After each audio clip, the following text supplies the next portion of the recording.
Seeking Jesus.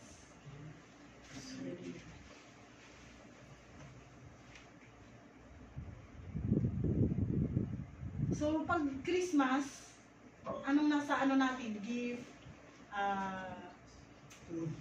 food, ano pa ba? Party.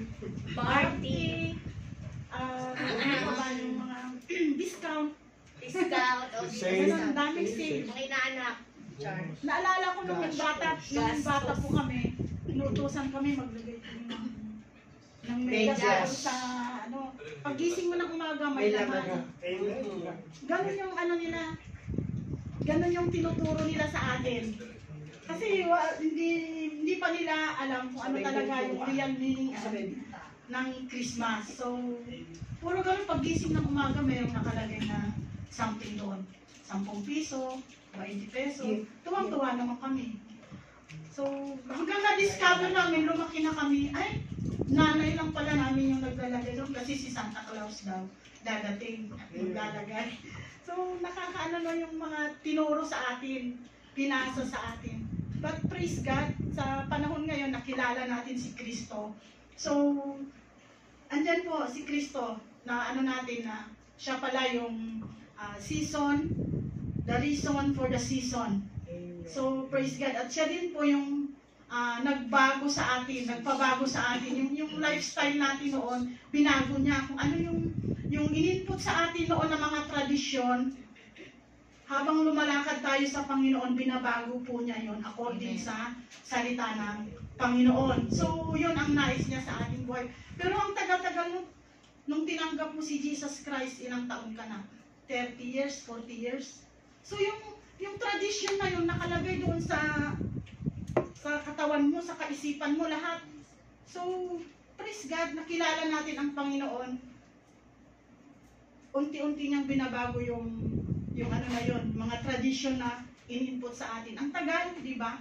Yung transformation na yun, ang tagal. Ang tagal mong tanggalin, baguhin. So, ngayon, praise God, pag-aralan natin kung ano yung reason bakit sineselebrate natin yung season ngayon. So, wala namang specific date kung kailan pinanganak. Basta ang ano natin, birthday Jesus. Ang importante sa atin. So, praise God. So, tayo po'y manalangin. Hallelujah. Lord, salamat po, O God, sa patuloy mo na paggabay sa amin. Lord, thank you, O God, for bringing us here in this place, O God, to worship you, O God, in spirit and in truth. Panginoon, sa mga oras na ito, inanyayahan ko po, O God, na gabayan niyo po kami, O God. Lead us, O God, by the power of your Holy Spirit, O God. Lord, alam ko po, O God, na limitado po, O God, ang aking karunungan, bagkos, Ama, O God, kayo, O God, ang aking pinagkakatiwalaan na magbigay, O God, ng kapangyarihan, O God, sa mensahe nito, O God, sa mga anak mo, O God. Panginoon, cover us with your precious blood at hayaan mo, Lord, na kayo, O God, ang mag-glorify, O God, sa aming kalagitnaan. Hallelujah, O God. In Jesus' name we pray. Amen. So, seeking Jesus.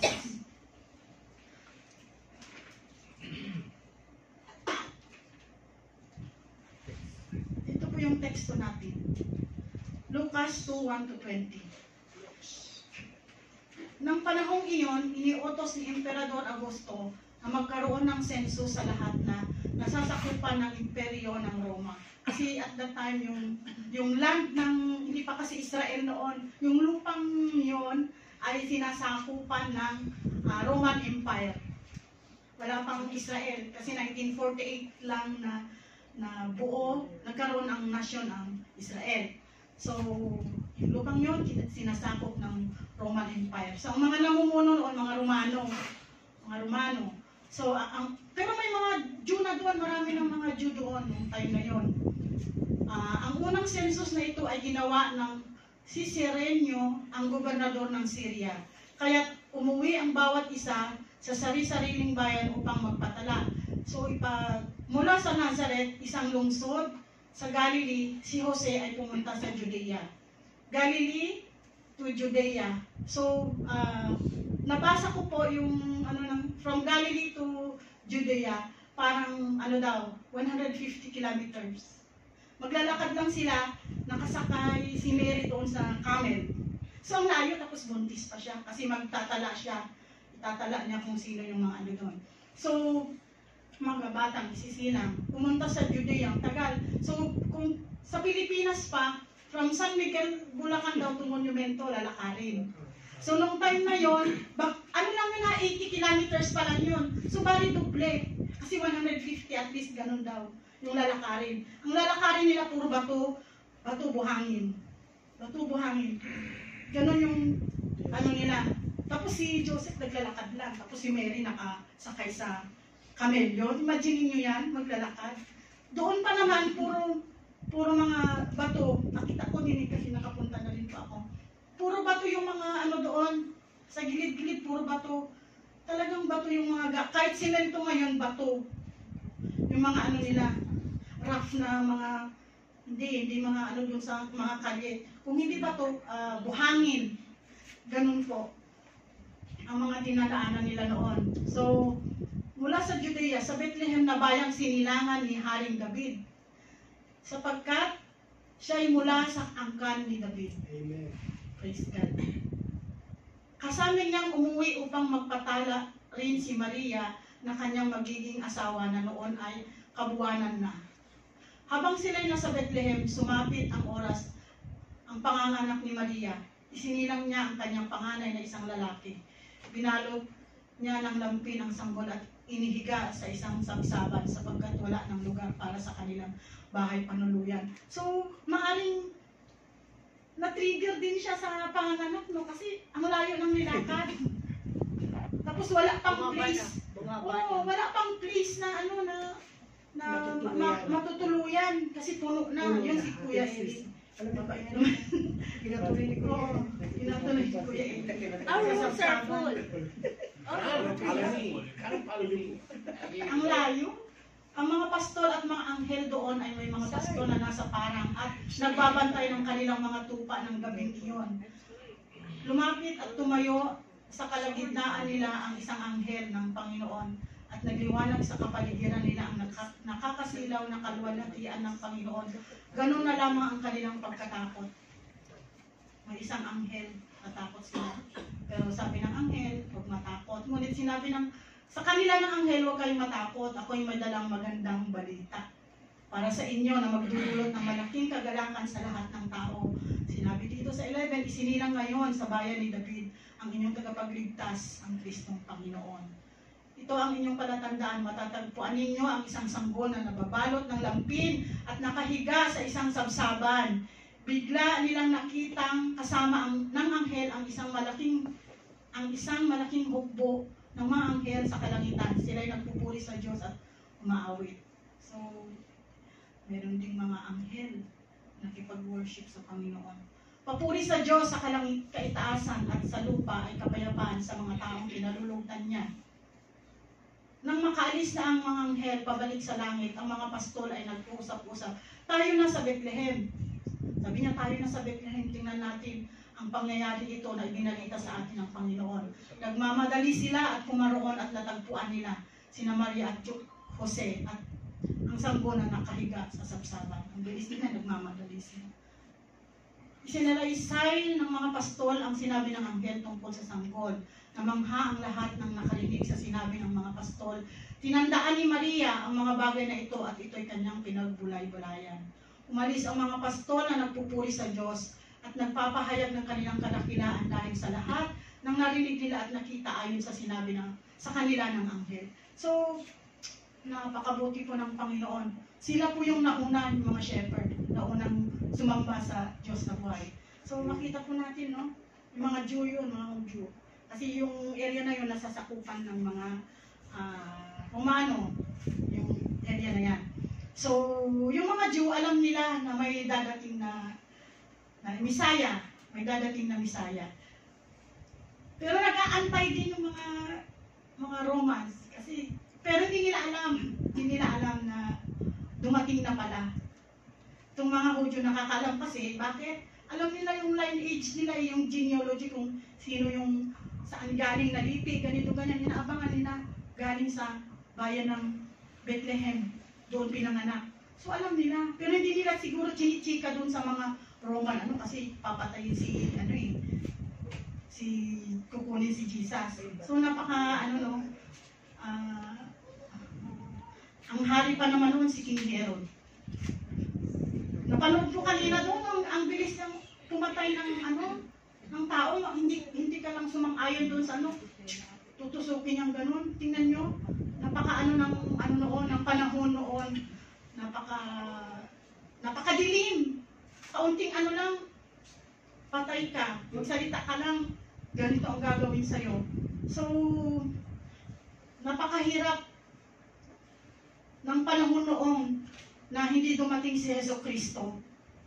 So, praise God, dumating siya, pinanganak siya, at nagkaroon tayo ng buhay na walang hanggan. Amen. Praise God. So,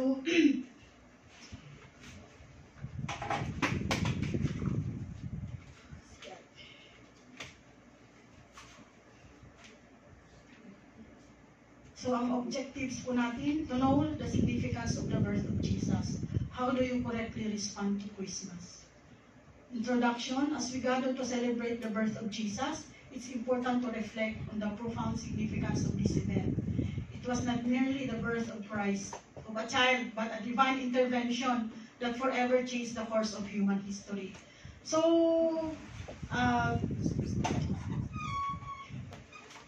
mahal po tayo ng Panginoon, kaya from the beginning pa lang na naka-blueprint na mayroong dadating na Misaya.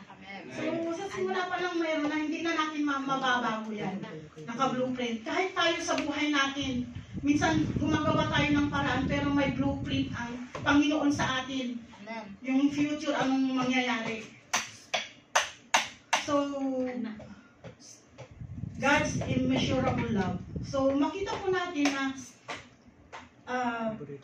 ang unang nagbigay sa atin ng regalo ay ang Panginoon, yung Panginoong Ama. Kasi binigay niya ang kanyang bugtong na anak eh.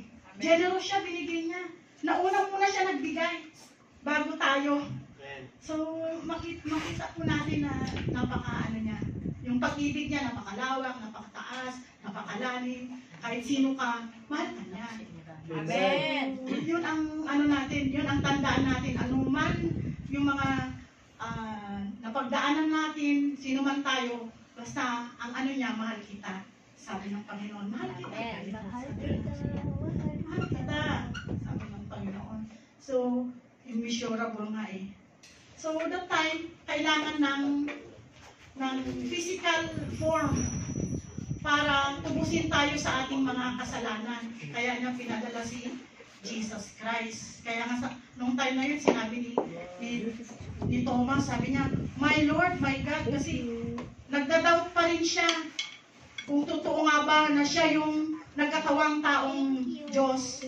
Sabi niya, ito, hawakan mo yung dito, yung butas. So, ayun, doon niya napatunayan na my Lord, my God, siya nga yung Diyos.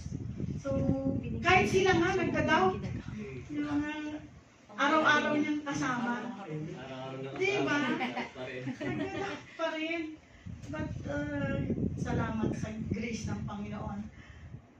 So, sabi po dito, then the angel said to them, do not be afraid, for behold, I bring you good news, good tidings for great joy, which will be to all people.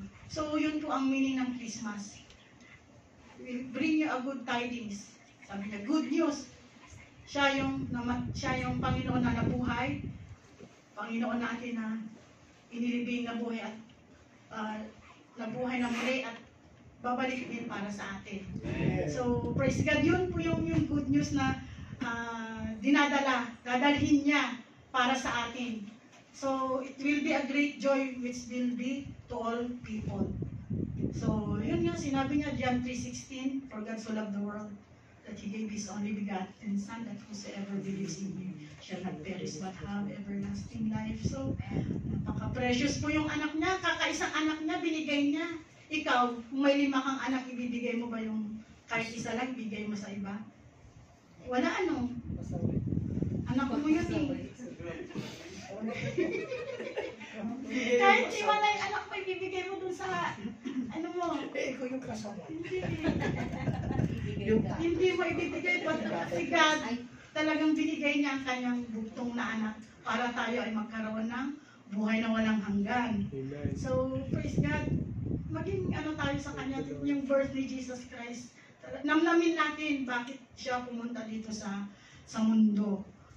So, walang ano yun, ang, ano ba, hindi masukat, hindi mo ma-measure kung ano yung ano niya sa atin. Kasi, grabe, nag-iisang anak ibigay niya. Oh. Sabi po dito, for there is born to you this day the city of David, a Savior who is Christ the Lord. And it will be the sign of you. You will find a babe wrapped in swaddling clothes lying in a manger. And suddenly there was angel multitude of praising God. Heavenly host praising God. So sabi po dito, city of David. So doon pa siya pinanganak. Sa lugar din ng Haring David. Sa lugar ni Haring David. So consistent yung mga ano nila, talagang hindi siya pinanganak doon sa Bethlehem siya pinanganak. Doon din pinanganak si Haring David sa Jerusalem. Magkakapitbahay lang po yan sila. So, sabi niya, who is Christ? Sabi po, the city of David, a Savior. So, pumunta siya dito upang iligtas niya tayo sa ating mga kasalanan. Lahat po tayo, for all have sinned and fall short of the glory of God. So, wala pong nakaabot sa pamantayan ng Diyos. So, kailangan natin ng kaligtasan, baligtas. Yan nga, binigay niya ang kanyang bugtong na anak. Sabi po dito, who is Christ? Who is Christ? Christ, anong meaning ng Christ? Messiah, anointed one. Wala na pong ibang anointed one sa mundo dito, kundi si Jesus Christ. Hindi po yung anointed one doon sa dulo ng Pilipinas. Hindi po yon. So, sabi po dito, anointed one, anointed king. So, ano ba yung kingdom na inaano natin? Dito sa earth kasi, lahat ng kingdom, lahat ng mga ng leader nandyan na sa worldly. Kahit sino pa man yung umupo sa gobyerno, wala pa rin kapayapaan kasi si Jesus Christ nga ang magbibigay ng kapayapaan, sabi nga unshakable kingdom. So, napaka ng Panginoon yung kingdom niya, unshakable. Hindi na nayayanig sa anumang mga bagay. So, saan ba yung kingdom ng Panginoon sa panahon ngayon? Nasa inyo, di ba? Tinanggap na natin si Jesus Cristo, nandiyan sa atin. So, praise God, huwag natin walain yung line na yun. Kasi, kung mawala yan, wala na. Nag-start tayo kay Abraham, lahat ng mga lipi niya, doon tayo sumusunod sa kanila. So, sabi nga dito, in the beginning was the Word, and the Word was with God, and the Word was God. So, ito na nga po siya, ang salita ay naging tao at nanirahan siya, sabi niya, nanirahan siya sa piling ng mga apostol at nakita namin ang kanyang kabutihan, full of grace and truth. So, yun po. The birth of Christ is the ultimate expression of God's love for humanity. In sending His Son, God demonstrated His willingness to sacrifice all for the redemption of mankind. This act of love surpasses human comprehension and should fill our hearts with awe and gratitude. So, walang sukat. Hindi masusukat yung pag-ibig ng Diyos. Gaano man tayo kasama, hindi masusukat. Hallelujah. Glory to God. Salamat. Dumating ka. So, the promise fulfilled. Ano po yung propesya? Centuries before His birth, prophets foretold the coming of Messiah, a Savior who would redeem humanity from sin and death. The birth of Jesus fulfilled these prophecies, bringing hope and salvation to a world lost in darkness. So, darkness. Sabi po dito, nung unang panahon pa lang, sa Old Testament pa lang, marami ng propesya na dumating. Pero, tingnan nyo ha, ang dami ng propesya, inaantay nila si pagdating ni Jesus Christ. Itong mga Hudyo, alam nila kung sino yung lineage, kasi inaano nila yung lineage ng ni Jesus Christ. Doon gagaling sa lipi ni Haring David. So, praise God, sabi po, ang dami po dito, sinabi po dito sa Isaiah 9:6, for unto us a child is born, unto us a son is given, the government will be upon him. upon his shoulder, and his name will be called Counselor, Wonderful, Mighty God, Everlasting, Prince of Peace. So nasa Old Testament na naka-prophecy na, yung nakasulat na may dadating na Bisaya. Ang gulo-gulo siguro nung unang panahon, kaunting mali mo lang, tusok, patay. Yung mga gano'n. Yan ang napanood ko kanina, gano'n. Sabi po dito, therefore the Lord Himself will give you a sign. Behold, the virgin shall conceive and bear a son, and shall call his name Emmanuel. Emmanuel, God with us. Sinabi din po dito, Micah 5:2, but you, Bethlehem Ephratah, though you are little among thousands of Judah, yet out of you shall come forth to me the one to be a ruler in Israel, whose goings forth are from old, from everlasting. So makita po natin na napakaliit po na bayan, doon po siya manggagaling sa ng Bethlehem, sa lugar ng Bethlehem. So naka-prophecy na may dadating na hari, dadating na yung Messiah. So alam niyo po, itong last book ng Testament, nagkaroon po ng silence 400 years bago mag-New Testament. Ang tagal Old Testament, tapos New Testament. So, yung katuparan ng Old Testament nandun nasa New Testament. Ang tagal, walang pangungusap. Ang Panginoon, 400 years ang tagal. So,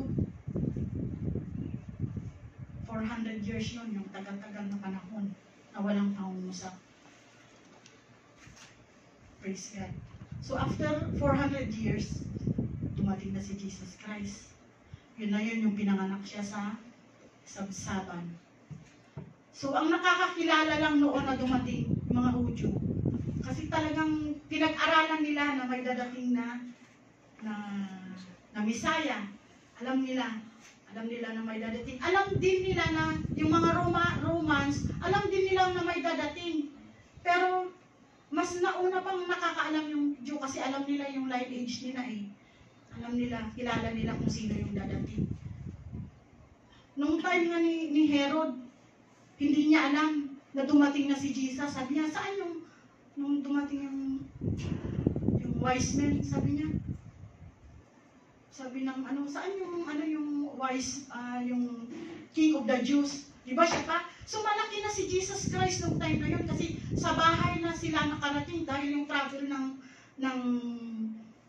wise men from Persia, Iran, ngayon, malayo, abutan siguro ng 6 na buwan. At saka hindi lang 3 yung wise men na yun, marami sila. Ang layo ng nilakad nila. Lalakad lang silang layo. Praise God, dumating na si Jesus Christ. Nung dumating na si Jesus Christ, sabi niya, the birth of Christ marked the beginning of a new era, a time of grace and redemption. Through His life and death and resurrection, Jesus offers forgiveness, healing, and eternal life to all who believe. So, He will offer forgiveness, healing, eternal life to those who believe. Praise God, sapagkat isa tayo sa mga naniwala na siya yung Panginoong Jesucristo. Siya yung ating tagapagligtas. But then, praise God kasi nung tinanggap natin siya, hindi lamang po nag-stop doon yung pagkakilala natin, yung transformation sa atin. Tinanggap natin siya, nag-start po yung pagbabago sa atin kasi kailangan natin tanggalin yung in-input sa atin ng matagal na panahon. Kasi habang nagbabasa tayo ng Bible, binabago niya tayo araw-araw, habang binabasa natin ang Biblia kasi ito lang yung book na pwedeng magpabago sa atin. Itong Biblia lang, itong salita niya, wala nang iba. So, sabi po dito, therefore if anyone is in Christ, is a new creation, all things has passed away, behold, all things have become new. So, habang nandito po tayo sa lupa, habang lumalakad po tayo sa Panginoon, inaano niya tayo, sinasanctify niya tayo, nililinis, tinatanggal yung mga lumang pagkatao natin, lahat-lahat. Habang nagbabasa tayo ng Biblia, habang nakikipag-communicate tayo sa Kanya, yung nagkaroon na tayo ng relationship, andyan yung Holy Spirit na magpupundik sa ating kung mali yan, huwag mong gawin yan. Andyan yung Holy Spirit.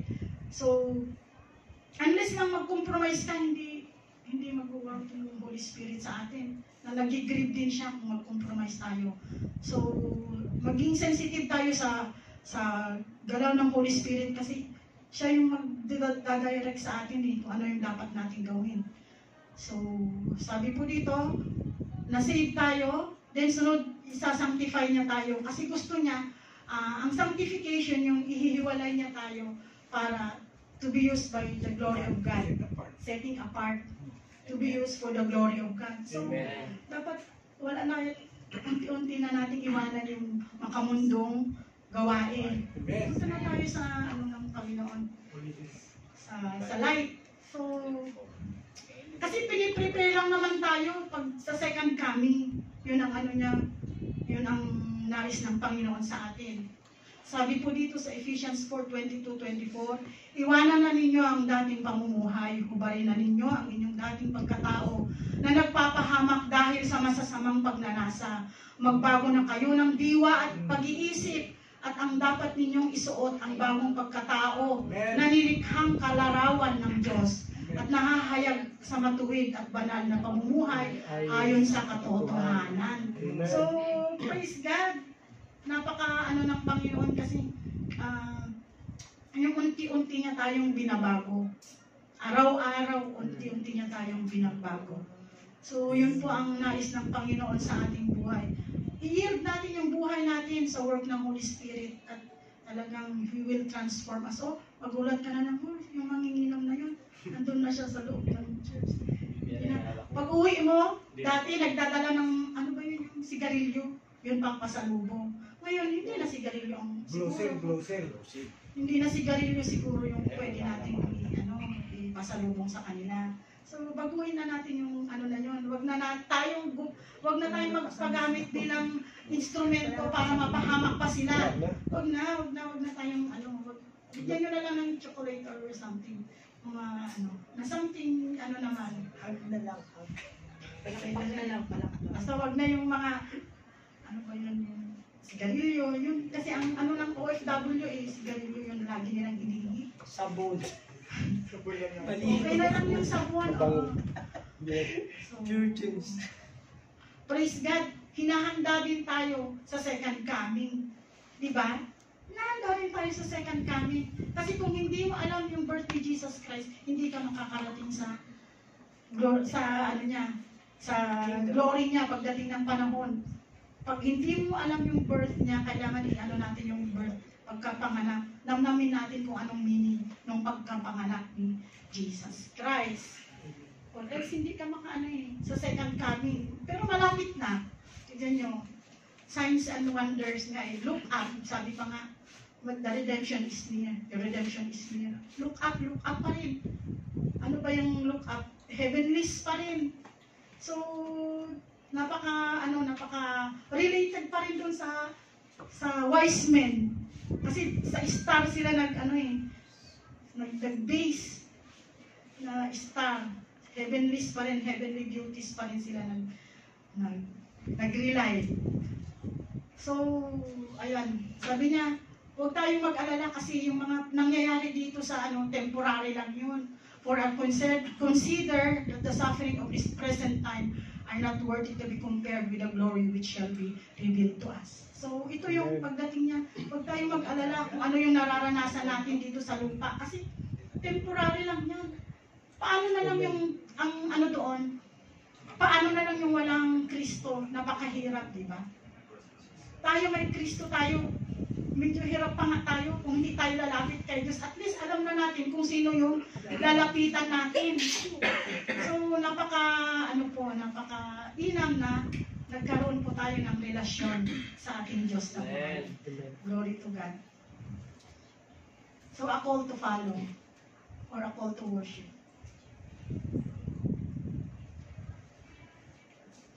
Sabi po dito, yung kanina, Ano ba yun? Ako, to follow. Follow po natin si Jesus Christ. Ano yung ginawa niya. Ano po natin yung lineage niya.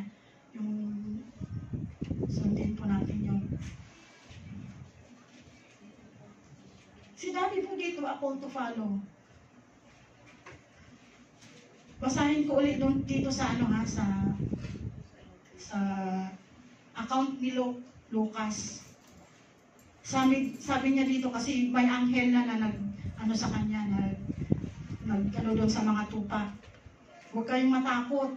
Dadating na yung tagapagligtas ninyo, si Jesus Christ, pinanganak na. Makita nyo nakabalot ng lampin, sabi po niya. Pero alam mo ang reaksyon ng mga reaksyon ng mga shepherd. Alam niyo naman ang mga shepherd.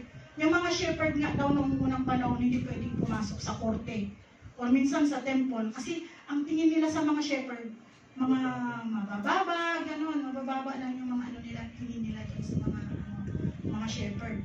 Pero sila yung naunang nag-worship kay God. Amen. Diba? Kita nyo, sila yung naunang nag-worship kay God. Sabi niya dito, so they hurried off and found Mary and Joseph.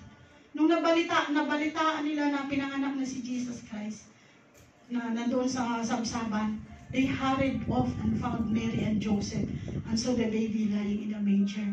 So, makita natin na hurried up, nagbabantay sila ng pastor. Iniwanan nila yung mga binabantayan nila at pumunta sa Bethlehem. Tingnan nyo yung attitude nila. Sino ba ngayon yung mga shepherd? Di ba tayo? Tayo din nagdadala ng mga kaluluwa, ng mga sheep. So, we are called to, mag-bring din ng mga sheep. Tapos, sabi nito, hurry up, sabi niya. Iniwan nila yung mga, yung mga alaga nila at nag-worship. So, sa atin din po, sa buhay natin, kung talagang wino-worship natin ang Panginoon, anumang gaano kadami yung labahan niyo dyan or something. Pumunta ka, mag-worship ka kay God. Amen. So, dyan po natin makikita if you truly worship our God or something may reservation ka sa heart mo. So, unahin natin yung ng Panginoon, yung salita ng Panginoon, hanapin natin siya. So, nauna sila, nakita nila sa manger. So, they are lowly people sa time na yun. So, sabi nga, hurry. They are hurried off and found Mary. Sila yung unang nag-worship. Basta iniwan nila yung mga alaga nila doon sa bukid.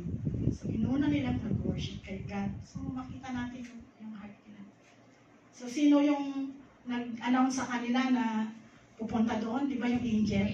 Angel, yun ang ginamit. So, dito naman sa account ni Matthew,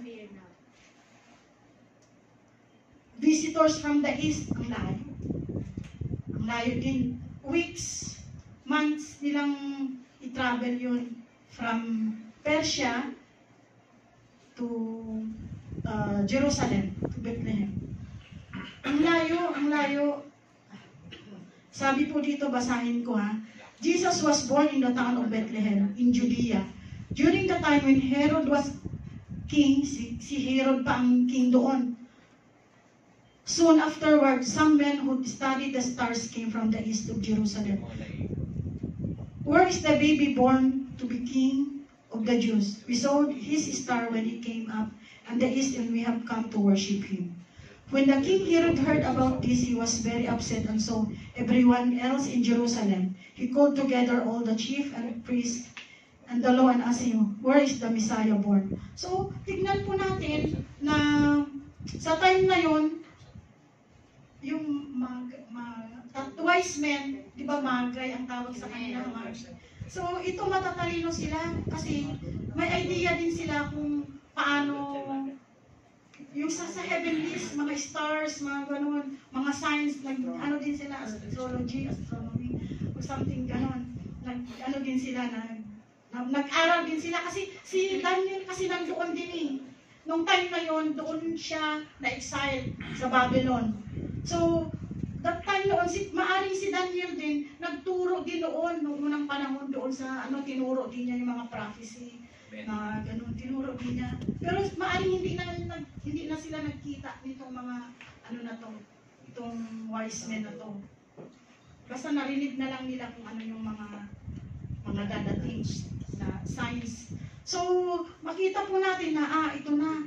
Sabi nila, ito na yung star kasi ang nila, actually yung star na yun, hindi natin alam, heavenly beauties, basta kakaibang ilaw, para din daw, ang nangyari noon, para din daw yung pillar of fire at saka pillar of clouds noong unang panahon nung tumawid ang Israel sa Egypt o sa Red Sea. Kasi inilawan lang sila ng pillar of fire. At saka sinilungan ng clouds. Tingnan nyo, ganoon, di ba? Parang hindi mo maunawaan kung ano yon, yung heavenlies na yon, kung ano yung mga sa kanila, pag-iingat sa Panginoon. So, ganoon din yung wise men. Siguro ito yung ilaw, kasi kung saan mag-stop yung ilaw, doon na yung si Sabsaban, ay yung si Jesus, kung saan mag-stop. So, andoon yung Misaya. Hindi sa Sabsaban, sa house. Nasa house na, kasi malaki na si Jesus. Nasa bahay na siya. So makita natin, even si King Herod that time, hindi niya alam Hindi niya alam. Kung hindi pa dumating yung wise men doon sa kanya, hindi niya alam. At ang ginawa ni Herod, napakalupit niya. Pinapatay niya yung under 2 years old na mga tao, mga Jew, mga lahat. Kasi anong mayroon kay Herod? Anong mayroon sa kanya? Inggit, ayaw masapawan, threat sa kanya. So, minsan sa natin sa buhay natin, baka mayroong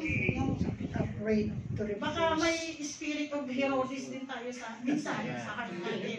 So, AKO, ako. Minsan ganun, ito si kasi ayaw pa sapawan. So, alam natin na si King Herod talagang mamamatay, din siya. Mamamatay tao. Ayaw niya, murderer. So, kahit na si King Herod, kinausap niya yung mga nagkaroon sila ng meeting, ng ganito sa mga na, sige, sabihin niyo para makipag-worship din ako. Totoo kaya yun, makipag-worship siya? Siya na yung pinakamalungkot na hari na ayaw ng Christmas. Diba?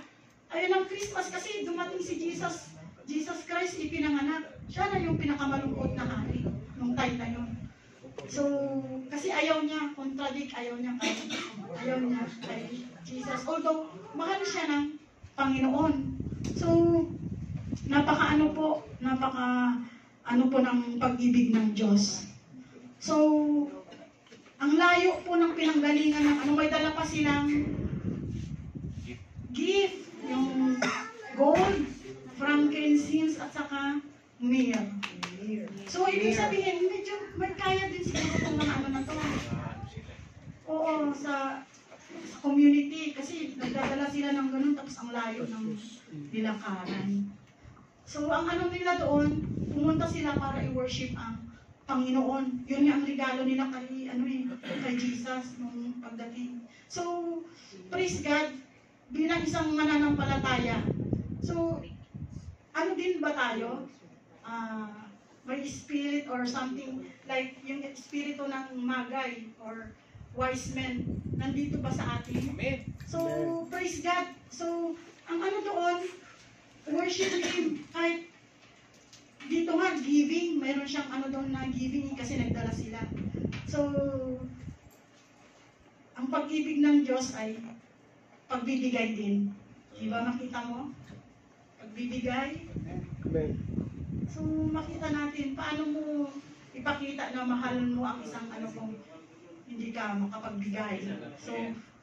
So praise God. At sa araw na ito tinuro niya sa atin na let us worship our God with all our hearts.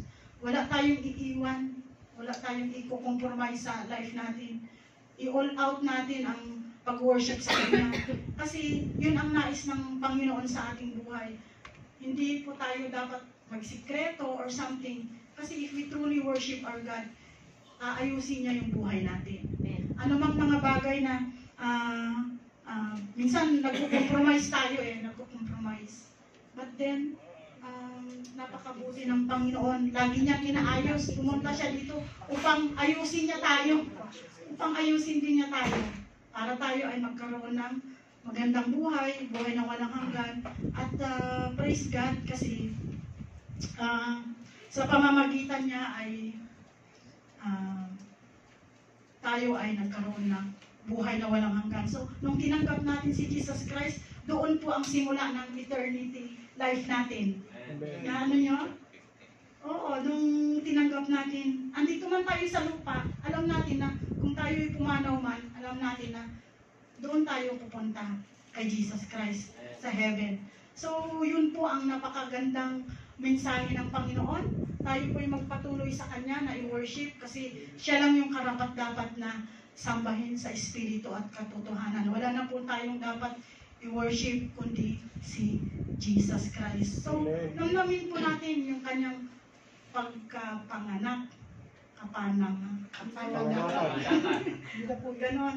Kasi kung hindi natin the birth of Jesus, hindi natin manamnam, ma-internalize or something, hindi tayo makapag-prepare sa second coming. Kasi yun din ang pinipprepare niya sa atin, yung second coming.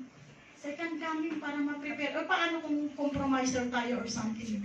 Hindi malapit na siyang dadating. So, yun ang mensahe ng Panginoon sa atin. Ano natin yung birth ng Panginoon. I-internalize natin, namnamin natin yung birth ni Jesus Christ. Kasi yun ang meaning ng Christmas. Christmas is the giving of love every day. Praise God. Hallelujah. Tayo manalangin. Hallelujah, O God. Panginoon, salamat po, O God, sa yung gabay, Ama, O God. Salamat po, O God, sa yung birth, Ama, O God. Lord, salamat din po, O God, at nakilala ka namin, Ama, O God. Lord, salamat din po, O God, na kami, O God, ay patuloy mo, O God, binabago, O God, araw-araw, Ama, O God. We just thank you, Holy Spirit, O God. We rely, O God, on your wisdom, Ama, O God. Lord, apart from you, O God, wala po kaming magagawa, Ama, O God. Hallelujah, Jesus, O God. We worship you, O God, and we glorify you. In this we pray in Jesus' name. Amen.